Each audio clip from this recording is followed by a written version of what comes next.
All right, I'm recording, and this is for the what is this? Storytelling Ron, and this is a For the Lord RPG discussion. And you can introduce yourself, please. Hi, yeah, I'm Brian Johnson, a longtime gamer and Christian. There you go.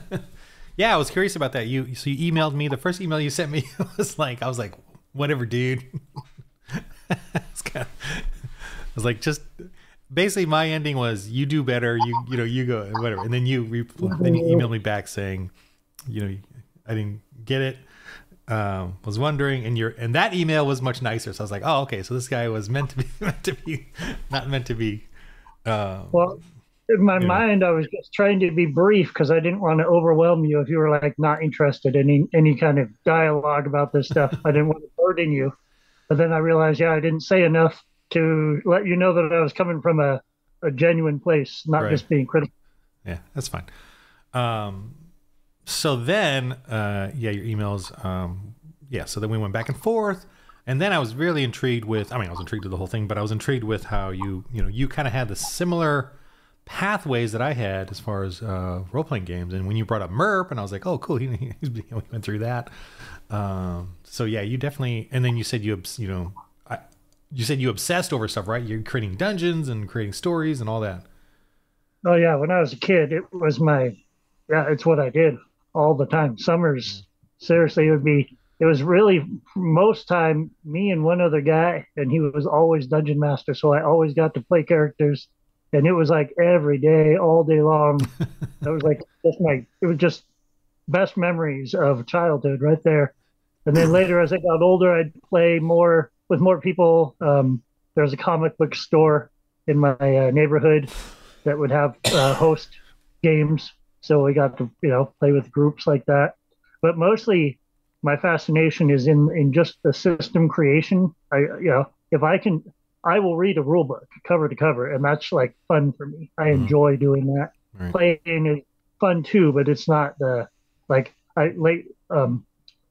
everything's so available online now. All the old stuff, you can find the file somewhere. Right. And whatever I find, I'll read it. It's fun. I like it.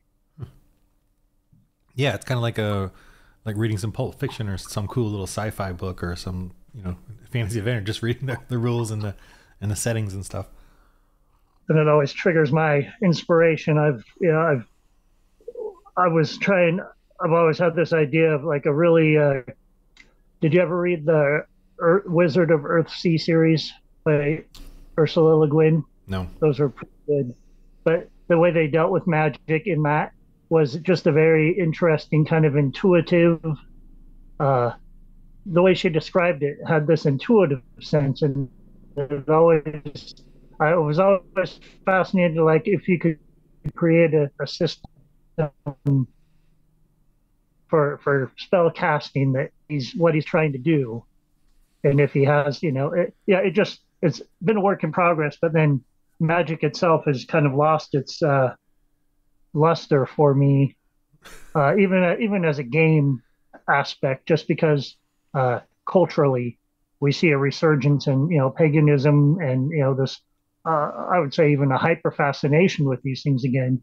Yeah. And when that's happening culturally, I want to pull back a little bit and start questioning some ideas, because we shouldn't be surprised on one level that this stuff cycles back around. And now we're a post-rational society. Why wouldn't they be getting back into astrology and numerology and the occultic stuff?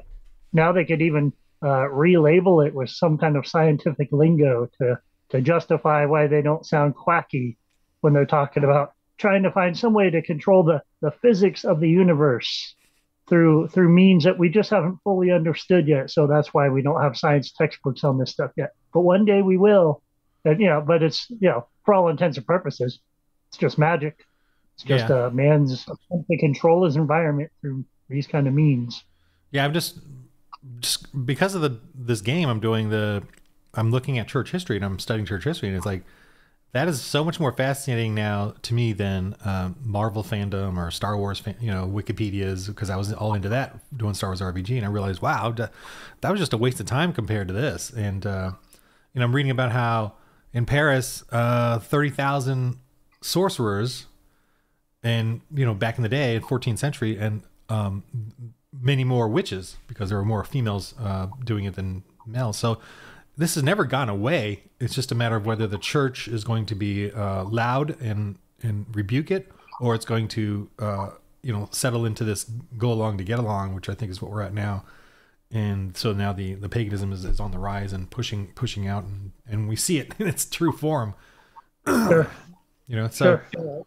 yeah, the one thing I just today, just thinking about it, was how role-playing games have turned paganism. They've co-opted Christian values to pretend, you know, in the games, like pretending that they're good, pretending that they're moral, pretending that they don't sacrifice, they don't enslave. But throughout history, that is not the case with paganism at all. Yeah, Druids have a pretty dark history. Yeah. Yeah, they might try to tell you that it's just a nature religion, but no, you get into some of the stuff, just the Druids particularly, that yeah, sacrifices, things like that. It was pretty dark. Torture was a common form of you know, thing that they used. I mean, intently using torture, like you know, and you can't, and like just same with the what happened on October 7th in Israel. Not to get into that issue, but they didn't use rape; they used sadistic rape. And you know, the more and more I'm reading about pagan stuff, they don't use torture; they used sadistic torture. Like, it wasn't even enough, you know, that they just tortured you. It had to be so horrific, and that was commonplace. Well, and yeah, yes, but to be fair, when you read about some of the methods of the Inquisition, not far different.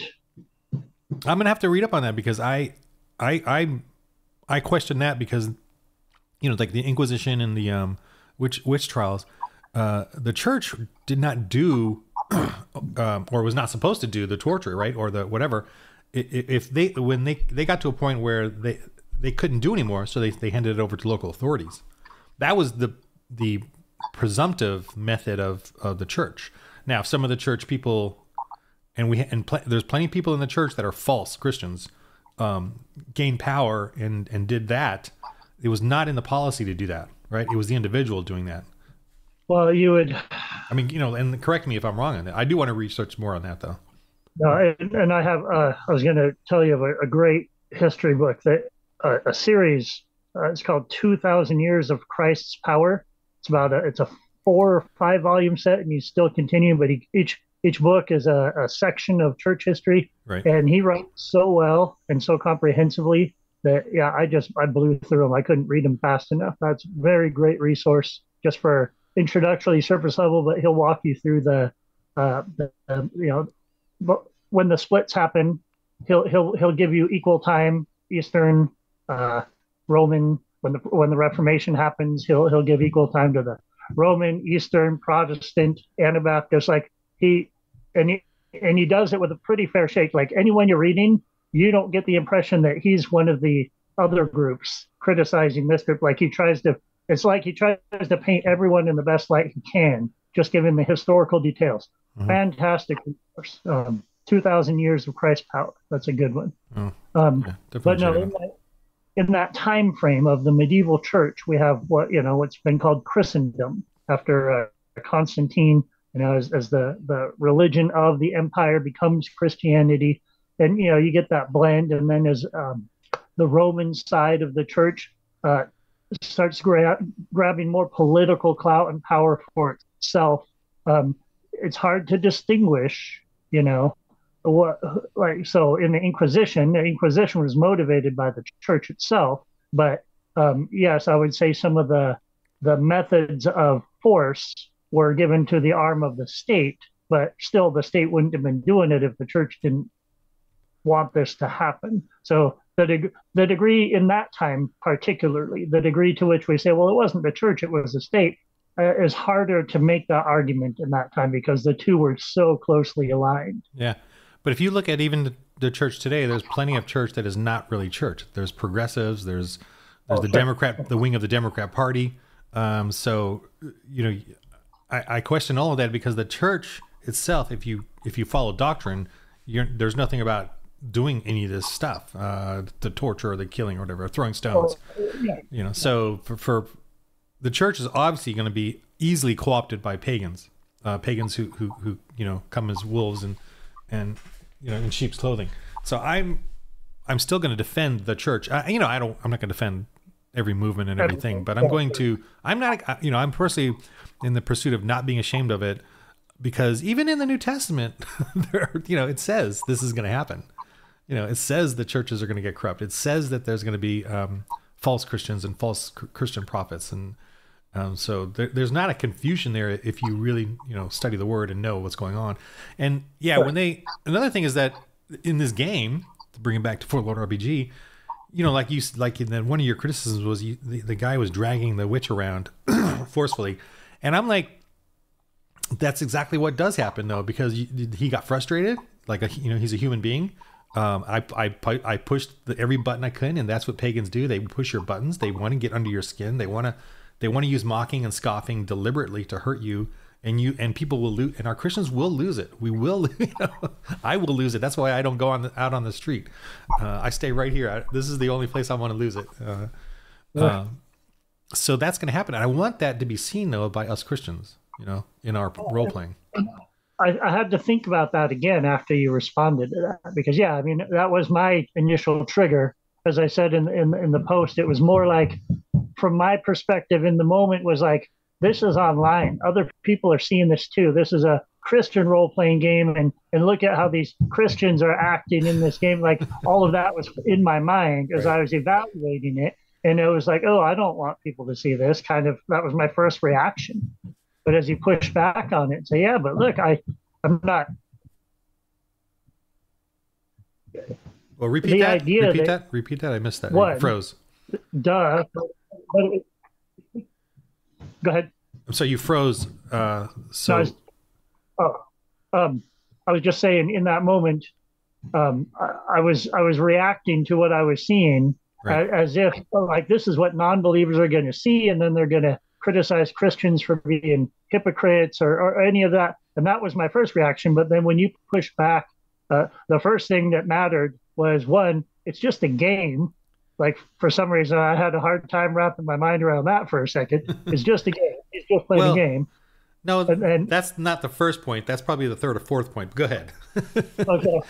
But that part of it was like, okay, don't forget, it's just a game. But two, your perspective on it, and like, look, we're playing a game in a setting, in a time frame where Christianity had a bigger influence on society, and it was doing things, and some of the things actually did look like what's happening in the game. Right. There was that kind of pagan happenings, and then there was Christian reactions to those things. And just like we see today, you've got some Christians that shake their head at how ridiculous America is today, and other Christians that shake their fist at how ridiculous America is today, right? And I like that perspective now that I've processed it. I like what you're saying in that sense. Is like, imagine a bunch of different Christians from different denominations, from different perspectives, playing the same game.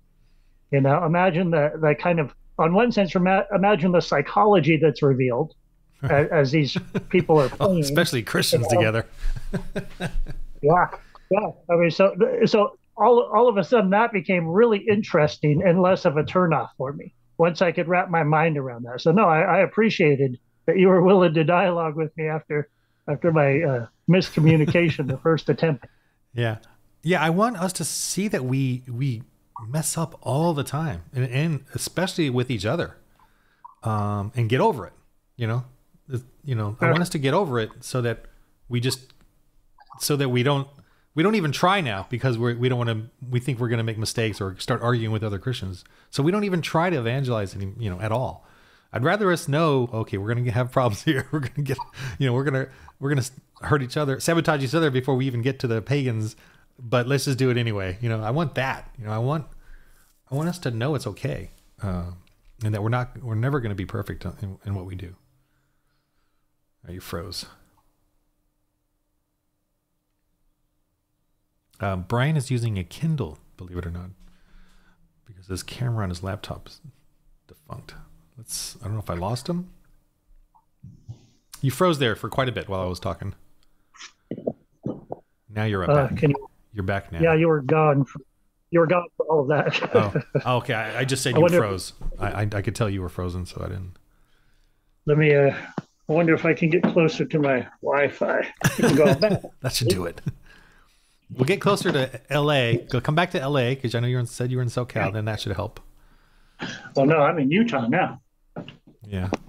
Actually, what? It was funny. My daughter was playing in the other side of the room, and she was slow. The connection slow. I should have a better connection out Ooh, here. nice and bright. Yeah, outside. So, yeah, I missed your comeback. Uh, Whole, I was just saying. I don't know when you did, but how I just want us Christians to take up the cross, no matter how many mistakes or what inhibitions you have. Don't worry about it. It's gonna, and I want the game to portray that too. That we're gonna make mistakes. We're gonna do dumb things, and I hope we can laugh at it, and have fun, and know it's okay to as we confront mocking and scoffing and all that. no, and I do find that interesting, and that's probably still one of my levels of reservation about it in general. Just the way I think about it is, in game, because we want it to reflect some sense of reality. But then, what does that mean in game? I mean, is the guy who dragged the witch rat by the hair after he rolls a successful conversion roll? Does he ask for her forgiveness for hurting her?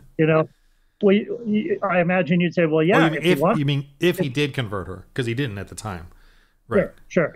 I mean, but if it happens like that, is there a way that the game pushes towards those kind of events on purpose, deliberately trying to be like, well, let's remember we got to remember to ask each other forgiveness. We got to confess to each other. Like, is there a way to make that happen in game, or do we just say, well, if it happens, it happens, because it's that blending of the game and the reality kind of thing where I'm like trying to process what that looks like. Because I mean, I remember when I first reached out to you, one of my first critiques that I said was, it feels kind of weird to me to do a fake evangelism speech to a fake character in a fake game. It just feels awkward to me. I have some kind of reaction to that, and it may just be personal to me, but I still do want to think that through and try to understand what that is.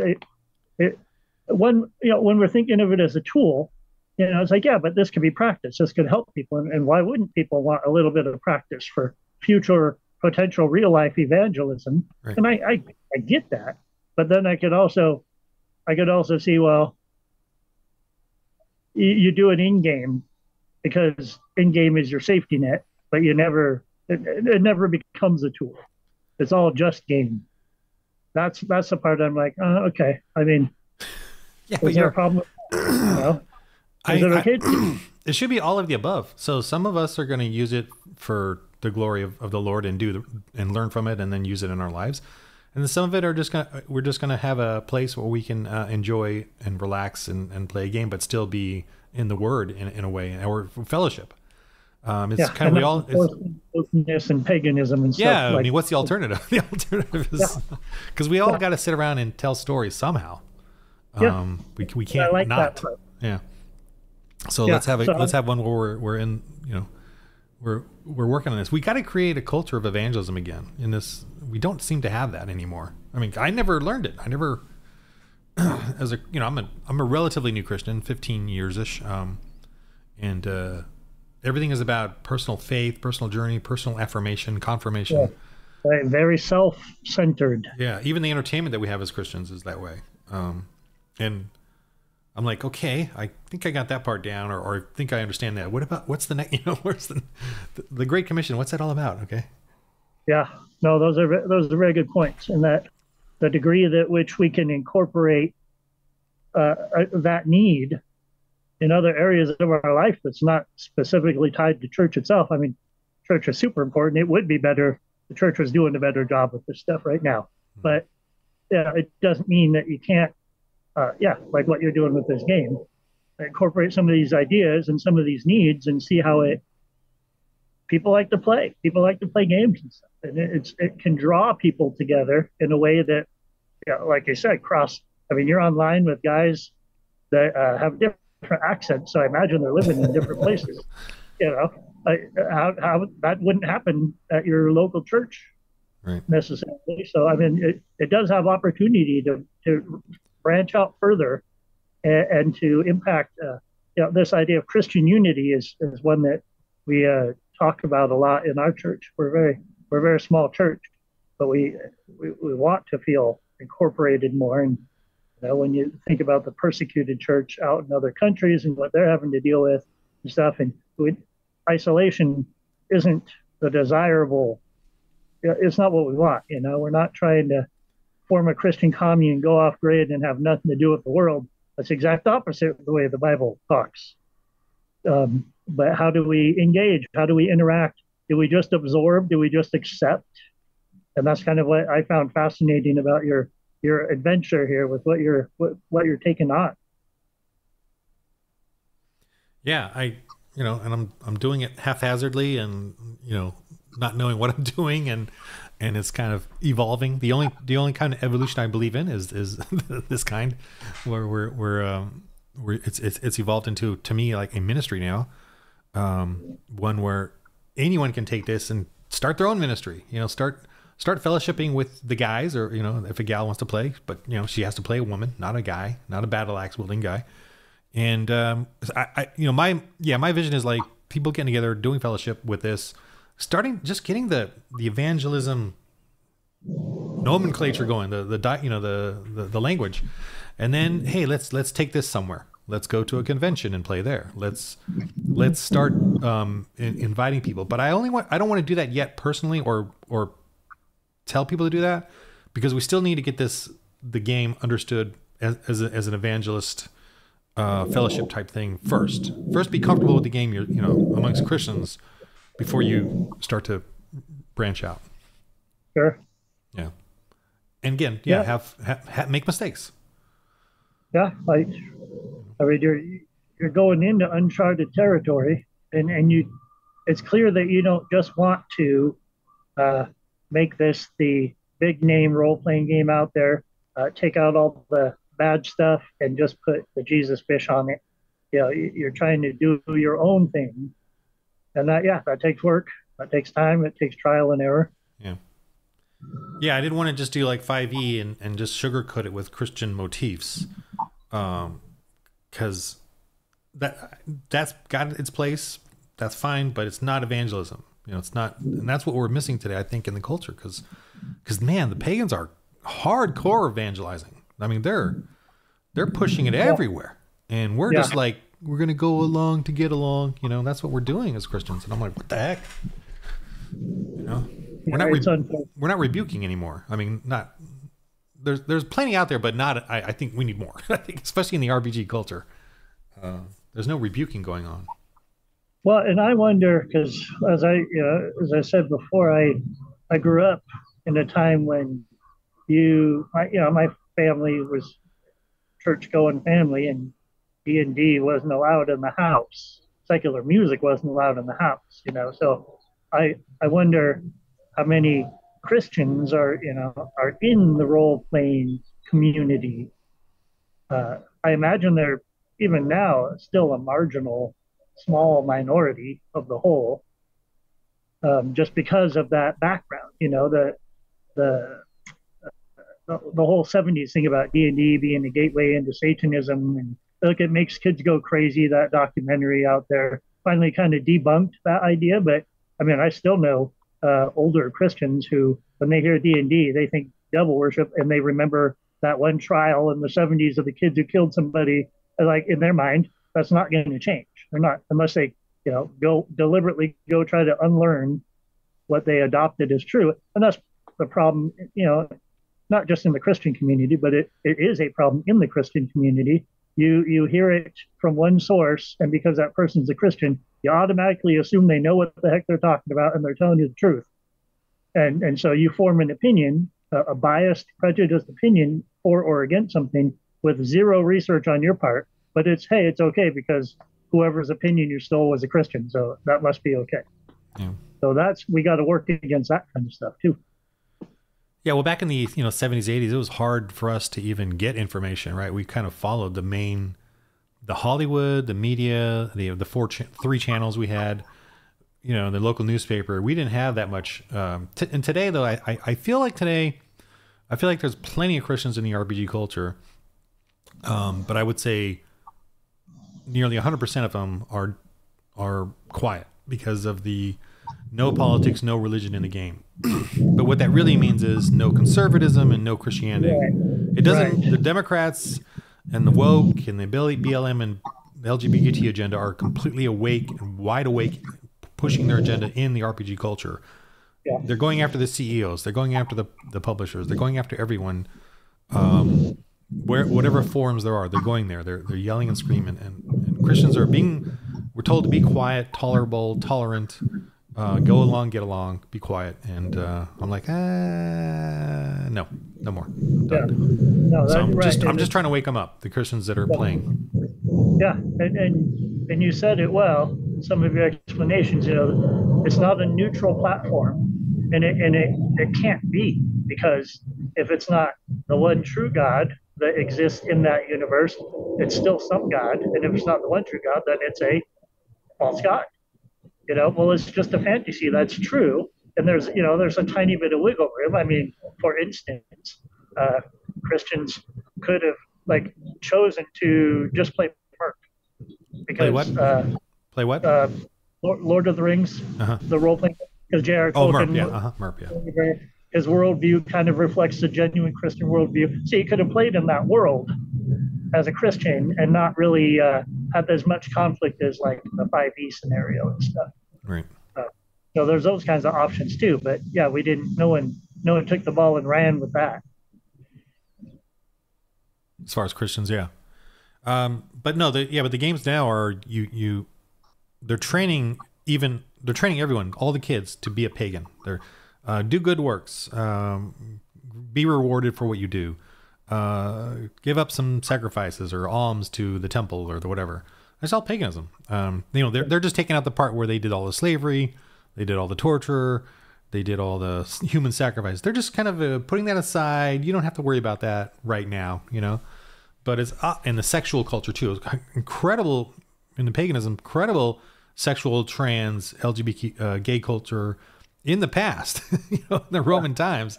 And they're pretending like it's a new evolution of human, or a new human evolvement thing, when this is old as, Cain and Abel stuff.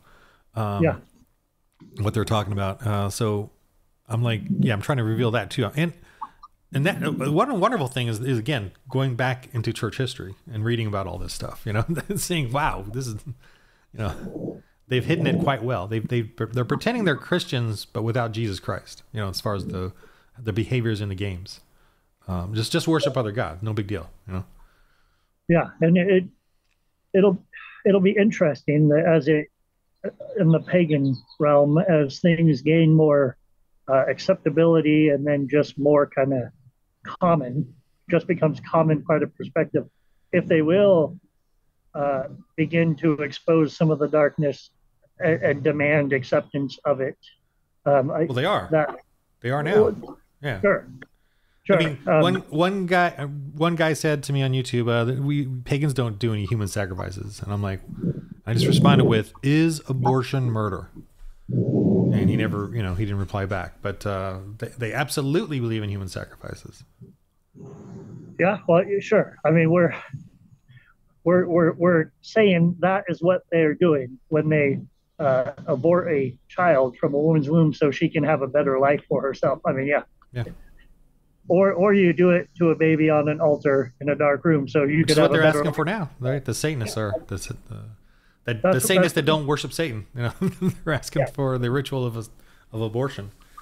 That's certainly what we're accusing them of, and then their pushback is, well, yeah, but we're not doing it with pentagrams and altars and black candles and ovens, and so they feel like they're we're extreme. We're being too extreme. We're accusing them of too much. But I mean, the reality is, when the enemy can pose as an angel of light, well, the people who do what is on his agenda for them to do, they're worshiping it. They just don't know that they're worshiping it. Right.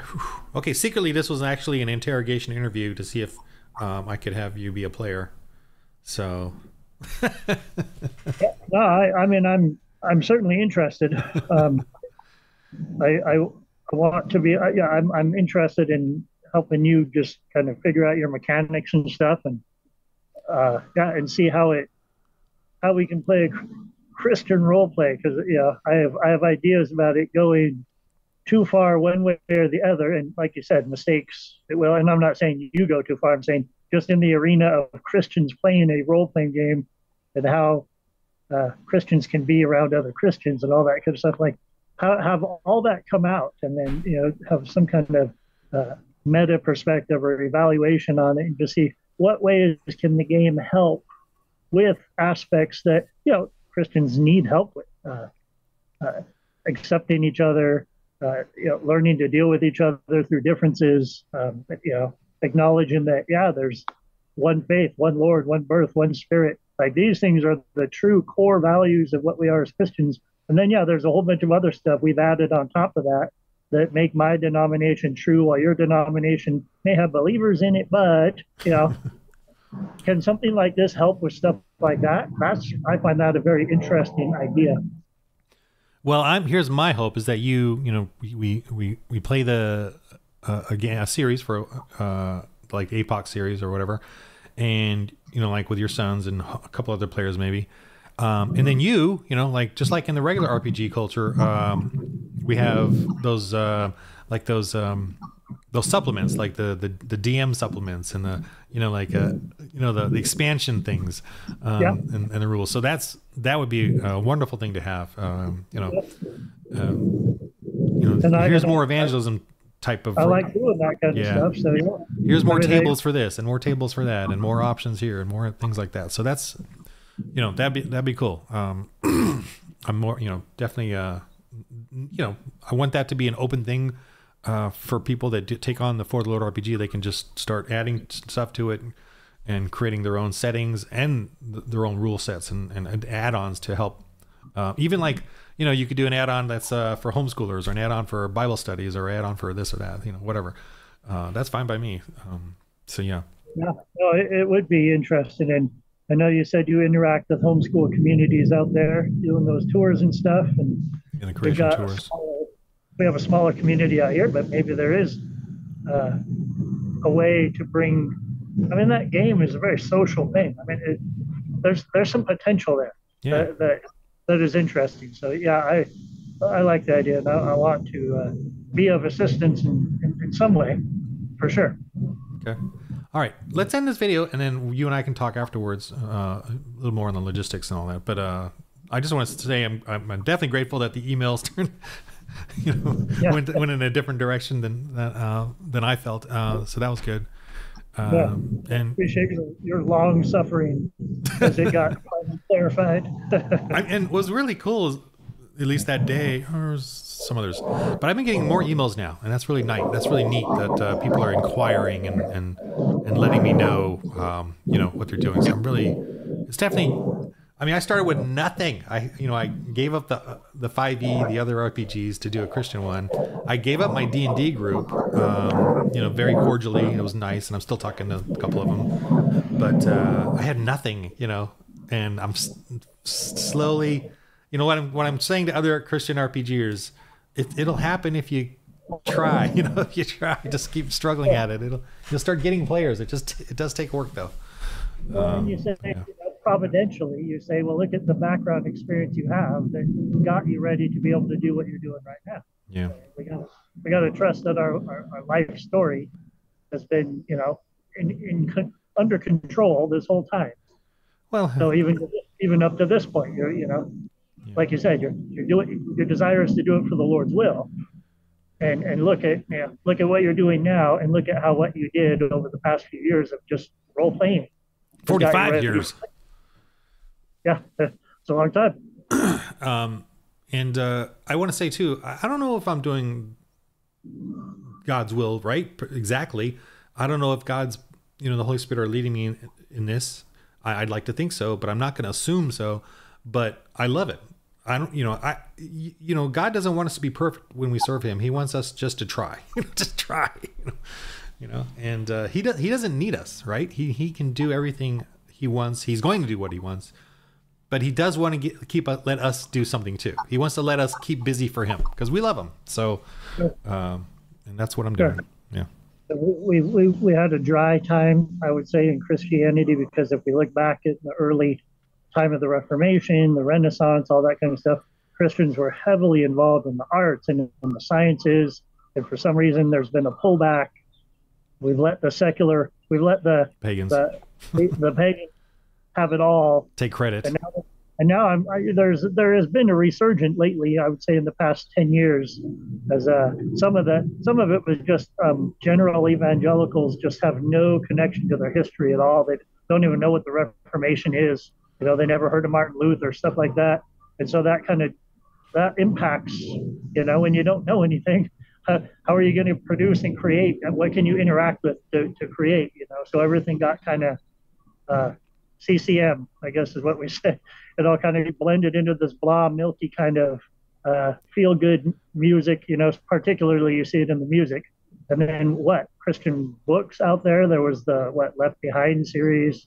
I mean, just very, very little interaction with the creative aspect of our humanity, which is very unfortunate, because that is probably a huge portion of our personality. We are created to be creative. And when we subdue that, we're hurting ourselves. I'm excited to see things like this happening again. I think we got a little too comfortable too. Sure. I was very comfortable the last few years ago, 5-6 years ago. Very comfortable. Just needed to go to church, love the Lord, and then play D&D. That's all I needed. I didn't need to do anything for the Lord. You were forced out of that comfortability. Yeah. So Lame. That's exactly what it takes. I know. It's like, no, I just wanted to sit back and go along, get along, and go to church, and that was it. I didn't want to strive for the Lord. Yeah. Yeah. That's our default, is not striving for the Lord. Yeah. Thankfully, that default position isn't one that he is, very happy with. So yeah, he usually steps in after he's had enough of it. All right. So we'll end this joyful discussion, and then we'll talk in a sec. Let me just end the recording. All right. So that's for Storytelling Ron. Brian, thank you for coming on, and that's just another discussion on fellowship and iron sharpens iron about what we Christians need to do in the RPG culture. All right.